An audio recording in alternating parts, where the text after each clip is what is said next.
Kalau di daerah rawan banjir, apalagi Honda Jazz, jangan dilewatin kalau banjir.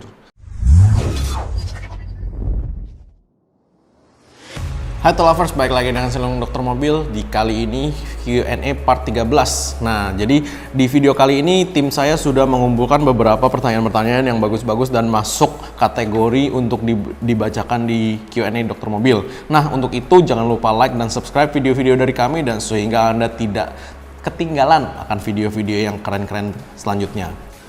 Rian, 54. Saya punya Pajero diesel 2009, pas pertama start asap knalpot keluar oli. Itu masalahnya apa? Oke, itu masalahnya banyak, Mas. Kalau pertama kali di start asapnya itu keluar oli, berarti ada banjir oli di ruang bakar atau di belakang turbonya. Nah, kalau Pajero itu kan pakai turbo, di belakang turbo itu kan ada seal turbo. Ketika seal turbo itu rusak, berarti oli itu tembus ke belakang. Itu bisa jadi ketiup dan ngebul. Nah, tapi kalau sampai di start asap knalpot keluar oli itu biasanya seharian ngebul, nggak mungkin nggak ngebul. Kalau hanya waktu di start asap keluar terus ada sesuatu yang netes hitam-hitam di belakang, itu Anda pegang dulu, itu oli apa air. Kalau itu air, itu wajar, karena kenapa? Ketika malam-malam itu kondensasi di dalam ruangnya. Nah, kalau itu bukan air, itu oli, ya dibongkar satu-satu. Itu ada yang bocor oli itu, ada yang makan oli. Jadi kalau di starter pagi-pagi keluarnya air yang warna hitam itu wajar, sedikit ya, nggak banyak, paling 3-4 tetes. Kalau yang keluar oli, Anda harus bawa ke bengkel, karena itu cukup parah. Dan itu sih nggak mungkin, nggak ngebul putih, itu nggak mungkin itu. Hartono Sukoco, salam kenal, mohon petunjuk Fortuner D4D supaya turbonya bunyi ngecuitnya lebih galak, kira-kira dirubah apanya dan menghabiskan biaya berapa? Oke. Ngecuit itu namanya turbo spool, oke? Jadi kita belajar terminologi atau nama-namanya yang baik dan benar. Turbo spoolnya itu biar bunyi swing-swing begitu. Kalau Anda mobil Fortuner, ya Anda ganti filternya menjadi open filter. Ketika filter itu di open filter, Anda betul-betul bisa mendengar bunyi-bunyi turbonya seperti apa dan ngencas-ngencusnya juga ada bunyinya. Itu gampang sih, cari yang orang yang ada jual namanya intake socket intake, karena kan setelah filter di atasnya ada MUF sensor. Nah, itu harus dibikinkan intake untuk MUF sensornya nancep. Nah, setelah MUF sensor itu dikasih open filter. Udah, itu saya jamin pasti kedengeran itu. Gitu aja. Untuk harganya variatif ya, intake-nya dari 800.000 sampai 2 juta, itu ada semua. Untuk open filternya variatif juga. Kalau KNN bisa 2 juta, kalau yang murah-murah dari Thailand bisa 500 sampai 700.000. Jadi itu harganya variatif. Tanya ke bengkel yang ngerti. Kalau nggak ngerti jangan. Harry 46. Kalau untuk jenis mobil lainnya dengan kondisi aki di bawah 50%, apa juga sama berpengaruh terhadap performa mesin? Oke, yang saya bilang tadi ya di awal, namanya sensor dan solenoid butuh kelistrikan yang stabil untuk bekerja. Ketika kelistrikan itu tidak stabil atau aki yang sudah di bawah 50%, itu biasanya juga menjadi agak lemot. Bisa dipakai mobilnya atau akinya, cuman menjadi agak lemot. Nah, untuk aki-aki jenis maintenance free ya atau MF itu ketika udah di bawah 50% itu hati-hati. Kenapa? Karena lifetime akinya grafiknya itu tidak seperti aki-aki basah yang biasanya dia begini turun pelan-pelan landai. Enggak. Yang aki maintenance free itu tiba-tiba begini bisa ngedip begini.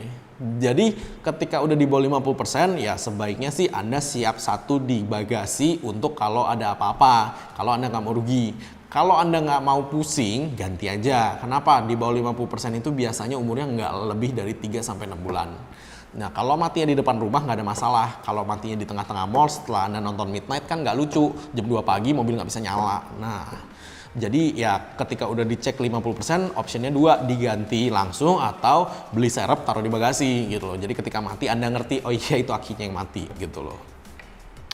Muhammad Fahroji. Mobil saya Camry Q 3500 6 silinder 2006, ketika macet AC kurang dingin, ketika melaju dingin kembali. Oke, dua hal, bisa jadi freonnya itu kurang karena bocor makanya harus digas biar dingin. Satu lagi bisa juga itu mesinnya agak kepanasan sehingga kalau kondensornya kena angin baru dingin. Nah, itu dua-duanya harus dicek di bengkel, nggak bisa dikira-kira. Muhammad Nurdin, Honda Brio 2016 pakai Ravenau 1040 gimana? No problem sih sebenarnya 1040, 530, 540 itu kan perbedaan kekantalannya sedikit ya, maksudnya nggak terlalu signifikan. Kalau orang pakai oli lebih kental itu biasanya suara mesinnya lebih halus. Untuk pemakaian oli lebih encer itu biasanya suara mesinnya lebih kasar gitu aja sih.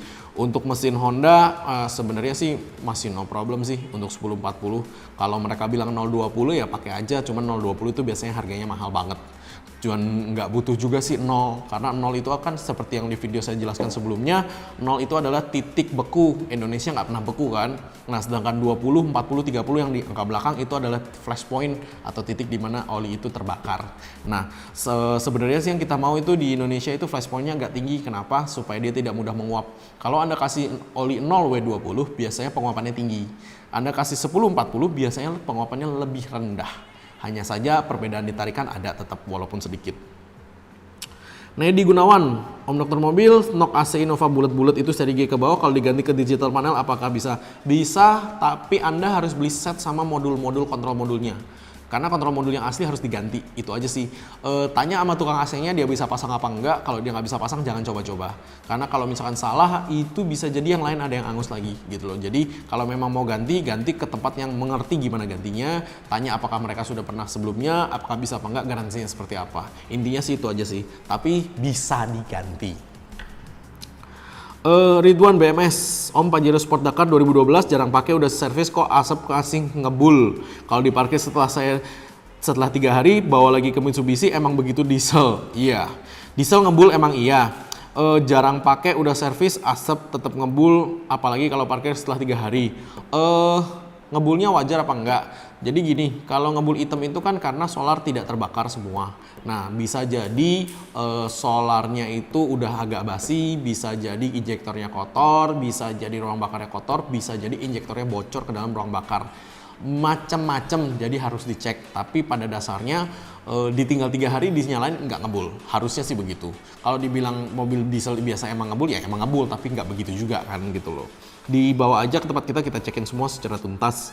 Saya pakai Honda Jazz manual 2017 di daerah rawan banjir, harus cek untuk apa yang dilakukan untuk tetap awet dan terjaga ruang mesin dan bagian mobil lainnya. Thanks. Oke. Kalau di daerah rawan banjir apalagi Honda Jazz jangan dilewatin kalau banjir. Jadi kalau airnya menggenang, lebih baik Anda cari mall, Anda parkir di gedung yang agak tinggi, Anda tinggalin situ dulu sampai airnya surut. Kenapa? Karena Honda Jazz itu agak rendah. Nah, ketika dia rendah, air itu kalau Anda terjebak banjir itu bisa sampai masuk ke dalam atau bisa sampai kena part-part elektronik yang penting lainnya. Nah, itu Anda nggak mau. Karena kenapa? Ketika itu ada yang konslet, kita teknisi juga bingung nyarinya. Karena yang namanya konslet itu bisa random gitu loh, bisa bener-bener dari ujung ke ujung, itu harus dicek satu-satu, jangan sampai itu nyusahin Anda. Jadi untuk kalau ada genangan air ya sebisa mungkin nggak dilewatin. Kalau Anda harus terpaksa ngelewatin genangan air, sebisa mungkin jangan digas kenceng-kenceng. Anda jalanin pelan-pelan aja, yang penting nyampe, dan kalau bisa jangan ngelewatin setengah pelek. Kalau lewat setengah pelek, hati-hati. Karena airnya bisa masuk ke dalam filter air dan masuk ke dalam ruang bakar sehingga dia water knocking, itu piston bisa bengkok. Oke, untuk perawatan mesin dan lain-lain ya standar lah, di tune up, dimasukin detailing, diganti oli yang standar-standar aja. Arif Putra Irawan, Om saya mau tanya lagi, mobil saya CR-V turbo, jalan 80, turunan, terus belok, hasil bunyi ban keluar, itu yang namanya understeering. Iya, itu namanya understeering. Setelah kejadian itu apa harus dicek atau diperbaiki? Enggak sih, yang harus dicek adalah ketika Anda jalan turunan, jangan kenceng-kenceng, direm dulu sebelum belok. Karena understeer itu karakter mobil ya, maksudnya kenapa mobil bisa understeer, bisa oversteer, itu tergantung di yang namanya wheelbase, jarak wheelbase, jarak antara ban depan dan ban belakang, terus jarak ICC atau yang namanya, ini ada mobil nih, jarak antara ban depan dan belakang, dan jarak antara satu ban dengan ban lainnya, dan center of gravity, dia di sebelah mana, itu pengaruh banget. Biasanya untuk mobil-mobil CR-V begitu, SUV begitu, dia understeer. Kenapa? Karena center of gravity-nya itu ada di sebelah depan, dan CR-V itu front wheel drive. Jadi ketika Anda belokkan agak cepat itu, biasanya memang dia understeer. Itu nggak bisa diapa-apain, itu karakter mobilnya. Anda mau ngerubah karakter mobilnya itu berarti Anda perlebar nih bannya nih, sehingga dia tidak understeer lagi. Atau Anda perpanjang wheelbase-nya, itu juga impossible sih sebenarnya sih. Makanya kalau untuk mobil kita pakai harian aja ya kita harus mengerti karakter mobilnya, ya jangan dilakukan lagi. Kenapa? Kalau understeer itu biasanya ketika belok Anda nggak belok, ketika understeer itu ketika belok dia understeer sehingga dia sliding, dia lurus terus. Jadi hati-hati ya. Kalau oversteer itu pantatnya yang goyang. Nah, gitu aja. Faris Rida, Mas mau tanya, mobil saya Skudos 94 masih karburator, setiap nyalain ngebul hitam dan BBR-nya boros, itu kenapa ya? Oke, ngebul hitam itu biasanya pembakaran bensin tidak matang. Berarti Anda cek karburatornya harus diservis, disetel ulang, businya harus dicek apakah gapingnya bagus, terus pengapiannya lancar, terus piston-piston gitu-gitu dibersih-bersihin semua. Nah biasanya sih kalau normal kan nggak ngebul hitam, jadi memang harus diservis itu berarti. Oke, mungkin sekian dulu penjelasan dari Selung Dokter Mobil. Thanks.